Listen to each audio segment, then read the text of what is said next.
What's up, family? Welcome to the Ladder Podcast. I'm so excited to be back with you for another episode.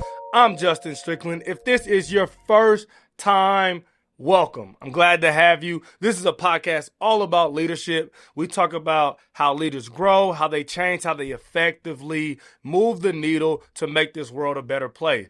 Remember, I put out content for free all the time, and I want to make sure that you get it. So don't forget to like this video and subscribe. So we drop videos every week. That way you are notified. Hit them bell, turn the noti bells on so that when we drop one, you know it's out and you can tune in. I am super excited about all the episodes we've had going, but I feel like we're getting in our groove now. We dropping some really dope content, and I don't want you to miss out. Now, that being said, let's jump into today's episode. Today's episode is all about how you can make changes. And what I mean by that is, I think everybody wants to be better. No matter where you are in life, no matter what you have or don't have, no matter what you know or don't know, I think we all are striving for growth. We all are striving to improve in some aspect or some manner of life, right? But the issue is for majority of people, they do not do a great job of making those changes and sustaining them. A lot of people can make changes for days or weeks or even months. But when we talk about years or decades of change, people are really out for lunch. They really don't really have an idea of how to do it. Like, I think the biggest example of that is New Year's resolutions, right? This ideal that in America especially, a lot of people make New Year's resolutions. And usually it depends around health, eating, losing weight, those kind of things are like the most regular New Year's resolutions that people have. And I used to hate going to the gym first week of January, second week of January, because it would be packed with people with these New Year's resolutions, with these goals, with these ideals of things that they're going to obtain. But by the third week of January, it started to fizzle out. And by the first week of February, it was back to normal. And only the people that really come to the gym were at the gym. I think the stat is about January 10th, most people have given up on their New Year's resolution. So that means for most people, they're able to keep a resolution for about 10 days of intentional habit change, and then they fall off. And I want to talk about why that happens, the 3 ways you can make goals and make changes, and we'll go from the worst way to do it to the best way to do it, okay? So there's 3 ways you can set goals and make changes. And the first one is outcome-based, right? So this is outcome-based changes. So I'm going to use fitness as far as my illustration for each of them. So outcome-based changes will look like this. I want to change because I want to lose 10 pounds, okay? So I want to change because I want to lose 10 pounds. This is me thinking of the outcome, me thinking of, hey, I want to lose 10 pounds. That's the outcome I want, so I want to make this change. Here's the thing. When you make changes based on the outcome, 2 things can happen. The first thing is probably something that you've noticed, especially if you've been on any kind of weight loss journey, is you will lose the 10 pounds and you'll say, yes, I did it. I met my goal. And then 2 weeks later, a month later, you will gain the 10 pounds back. And the reason is you set this goal based on this outcome and you've only made changes until you reach this outcome. And so unless you set another goal, right? I want to lose 10 pounds, I'll lose 10. Okay, I want to lose 10 more, right? Unless you do that, if you say I want to lose 10 and this is my ideal weight, usually you put that 10 back on because you don't maintain the things you were doing to reach that outcome because you've already reached it. Or the other thing happens is you never reach your goal. You never actually lose the 10 pounds because you don't ever come up with a process or stick to a routine or change any habits. You just have this ideal, basically like a fairy tale dream of losing 10 pounds. And you'll do things like eat a couple healthy meals on a Monday. And then on Tuesday, you like, man, I had them healthy meals yesterday. Taco Bell today. All right, Taco Bell today. I got to go get it. I got to be fast, man. It's not my fault. I got to get Taco Bell. And then at the end of the week, you're like, man, I didn't lose no weight because you have 2 healthy meals and a bad one, or 3 healthy meals and a bad one, or you eat healthy all day and then be like, oh, I ate healthy today. I can eat ice cream and 3 cookies for dessert. Like, you won't do the things consistently to ever reach the outcome. And so you end up a 10-pound weight loss journey that should take 2 months maybe at most. ends up taking you 5 years. You've been trying to lose 10 pounds because you won't create a process for it. So outcome-based change is not sustainable. It is not oftentimes obtainable for most people. But that's the majority of people. When they make goals, they start and stop with the outcome. So they only have outcome-based change in mind. And that's why habit stacking and routines are very hard for the average person to build, okay? But we're not average around here. I looked around last time I checked. I'm in crew excellence, okay? And so let's talk about the second step of goal setting. This step is better than outcome-based goal setting. This would be process-based goal setting. And what that looks like is, instead of saying, I want to lose 10 pounds, you would say, I want to work out 5 days a week. And this is way better than object-based goal setting because now we've created a routine. We've created a habit. We've created step-by-step processing, right? And what happens when you have a process-based goal and a process-based change is you do build new habits that are sustainable and they're easier for you to see through. You know, if your goal is to work out 5 days a week, that means you got to work out Monday, Tuesday, Wednesday, Thursday, Friday. So every day, no matter what, you have to work out.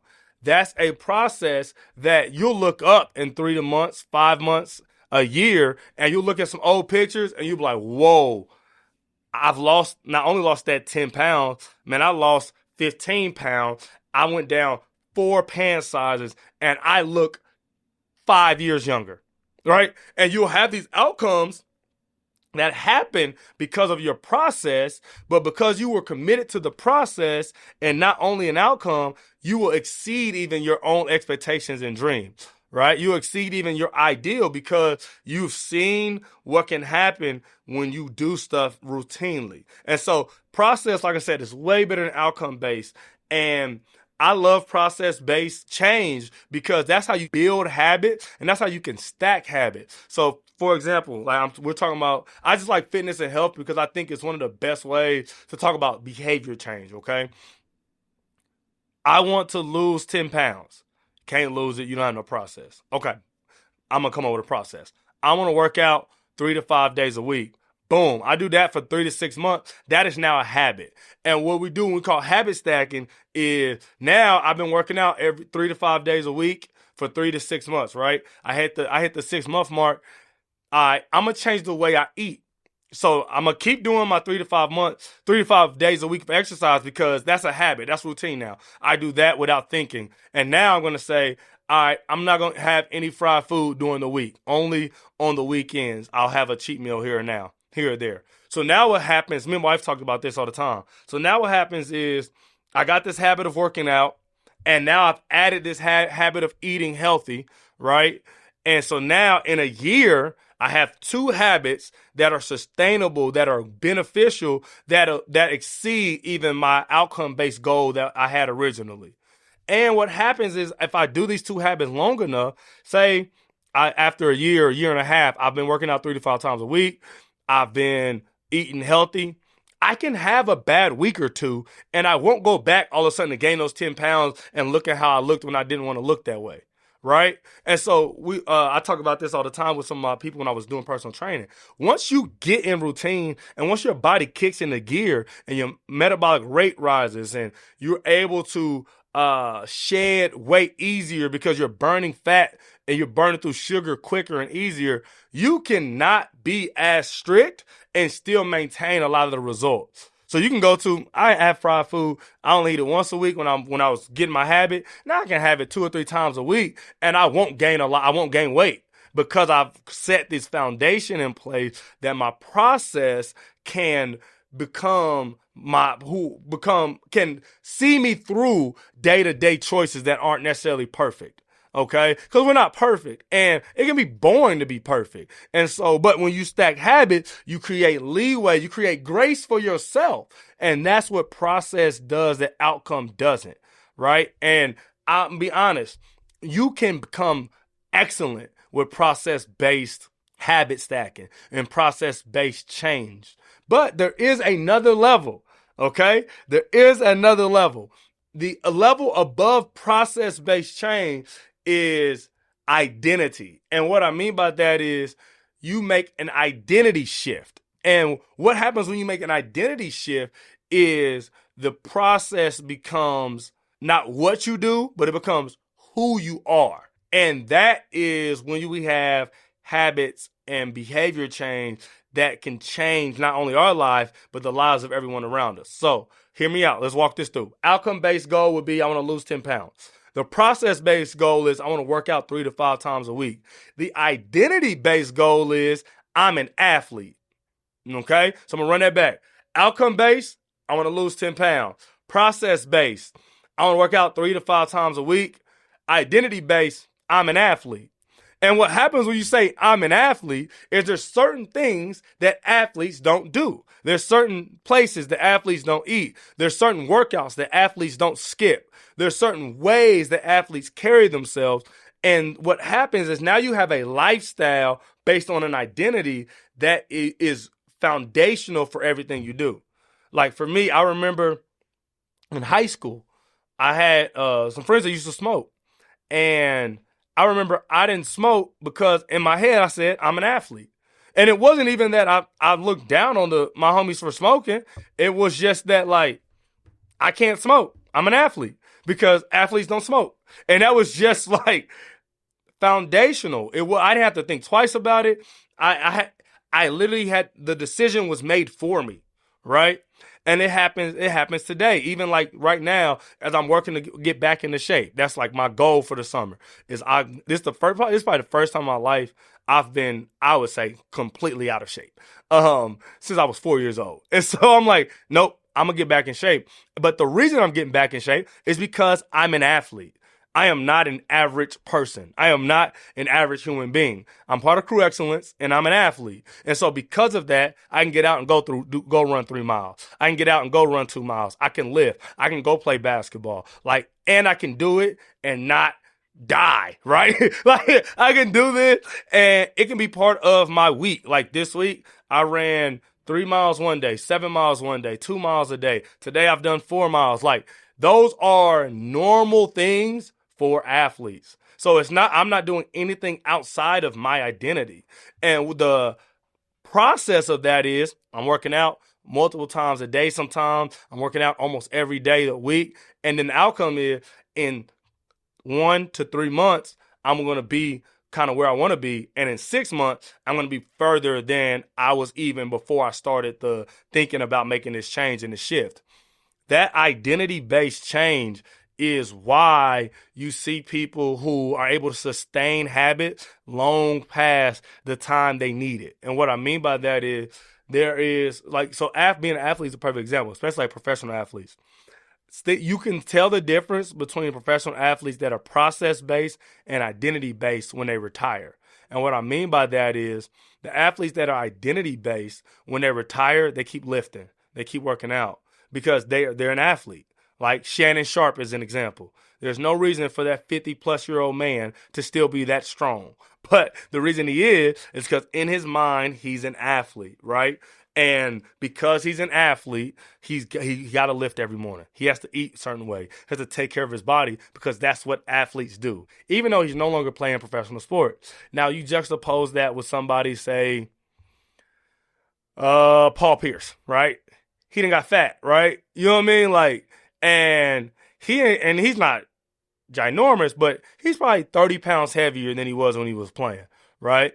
And it's because he's process-based. And what I mean by that is when he was in the NBA, he had a process that kept him in shape, that kept him dominating, kept him successful. But because when he retired, that process was no longer required, he don't do that anymore. And I mean, there's countless athletes that you can see. You see, the funny thing I always look at is the athlete's face. They cheeks be getting full. I'm like, bro, them dudes is fat now. They done put on them 20 pounds. That post playing weight, they be putting it on quick, man. And the process can keep you being a professional athlete, right? It can keep you being a professional athlete. So that's what I'm saying. Process-based change is good. But the identity change can keep you being healthy for a lifetime. And so that's the difference between those two. And that's why identity-based change is how we want to be. And so let's take it out of fitness. Let's just look specifically at identity-based change, what we can do to make changes in our lives. Let's say we want to be married. I'm single. I want to be married. I want to be a husband. I want to be a wife. The identity-based change is I am a husband. I am a wife. And what that means is there are certain things that I don't do, right? Come on now, people. There are certain places that I probably shouldn't be. There are certain conversations that I shouldn't have, certain people I shouldn't entertain because I am a husband or I'm a wife, right? There's certain things that I need to do for myself because that's what husbands and wives do. I need to make sure that my house is clean or my car is maintained or that I'm moving in my career or chasing my dream so that when I do find the person or that I want to decide I want to work that out with and I want to get married, I am already positioned to do the things that's required for marriage because I have been behaving as a husband or wife because that's been who I am before I even get into the situation. Those are the kind of things that Scripture teaches us. That's one of the reasons why Christianity is so different than everything else, because everything else says, I do so I can become. Christianity says, I am so I do. And so identity-based change is rooted in the faith. And it's the same thing for anybody that want to make successful habit change is if you change your identity first, so you are, then you do, that is the most sustainable way to change habits so that you can be better. Okay. And so I'll give one more example and I'm gonna get out of here because I hope you guys are taking notes and I hope that you've learned some things because I think that this is a way for all of us to become who we're supposed to be. Hey, we're about halfway through the year. Some of us have some goals. We got to go get them, right? And it'll be the way that you can change so that you can go get them. So last thing, instead of saying, I want to make this much money, I want to go to work this much, you say, I am a millionaire. Bet. What do millionaires do? What does their day look like? I just saw a video yesterday, black woman. She built a $100 million company. This videographer said, I'm going to follow her for the day. Showed up to her house at 6. She was like knocking light. Like, I don't want to wake her up. She told me her housekeeper let me in. She walk in the kitchen. Oh, girl up, eating breakfast, making smoothies. She like, yo, it's 6. She like, yeah, I've been up for like 45 minutes. She like, why? She like, that's what time my day start every day. She jump in the car, they hop in the whip, they in a Rolls Royce. She go to meetings. She got a meeting at 8. Then she go do a shoot at noon. Then she got another shoot at 1 at the crib. Then she got a workout.